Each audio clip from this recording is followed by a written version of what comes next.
La voiture solaire belge en route pour le World Solar Challenge. Le cœur du plus grand télescope solaire du monde est belge. Les moteurs de l'innovation tournent bien. Agoria dans le peloton de l'Enterprise. Bonjour à tous, Ambition Channel vous souhaite la bienvenue pour cette nouvelle édition des dernières actualités technologiques belges. Et nous commençons tout de suite avec la météo, ou plutôt le soleil. Punch 2, la voiture solaire de la Solar Team belge, a pris le départ fin août pour le World Solar Challenge en Australie. Après 2000 km de tests approfondis sur les circuits de Punch Powertrain, Beauvechain et Ford, le véhicule a été précieusement empaqueté pour son voyage à destination de Darwin. C'est surtout le transport des batteries qui a nécessité beaucoup de préparation et des mesures de sécurité supplémentaires. Les 21 étudiants ingénieurs étaient très heureux d'être aux côtés du spécialiste de l'emballage de Foll et de DHL Global Forwarding. Dès le coup d'envoi, le 8 octobre, vous pourrez suivre les performances de notre Solar Team via Facebook Live. Je croise déjà les doigts. Encore des nouvelles ensoleillées. Le plus grand télescope solaire du monde devrait être mis en service à Hawaï en 2019. Ces images, ultra détaillées, auront un petit air de Belgique. C'est en effet l'entreprise liégeoise Amos qui a développé la cellule du miroir primaire. Autrement dit, le cœur de ce télescope solaire est d'une précision exceptionnelle.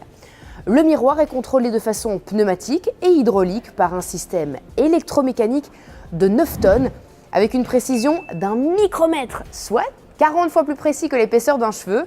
Un sacré défi comme l'expliquait Amos, et puis moi, j'en aurais attrapé des cheveux gris. Les entreprises technologiques belges sont des moteurs de l'innovation. Basée à Lommel, ZF Wind Power est la seule entreprise à développer des boîtes de transmission 8MW en série.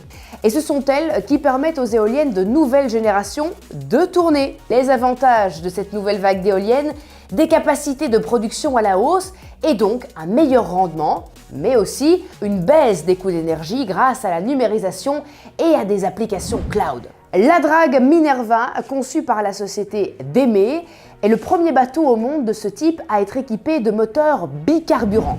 Capable de naviguer au diesel et au gaz naturel liquéfié, LNG, cette nouvelle drague porteuse répond aux normes les plus strictes en matière d'émissions. Les deux moteurs fonctionnant au gaz naturel liquide viennent aussi de Belgique puisqu'ils sont fournis par l'entreprise Anglo-Belgian Corporation de Gand.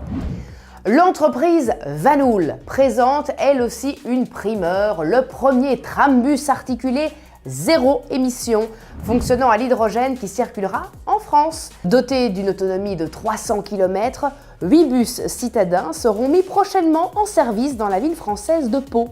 Leur seule émission, de la vapeur d'eau. Et enfin, cette dernière info, vous connaissez l'importance des valeurs d'ouverture et de diversité pour le secteur technologique belge. Ces valeurs étaient bien présentes sur le char qu'Agoria a partagé avec l'ABVV Metal lors de l'Enterprise pour fêter le 10e anniversaire de la fête LGTB. Mais qu'en est-il sur le terrain des entreprises ?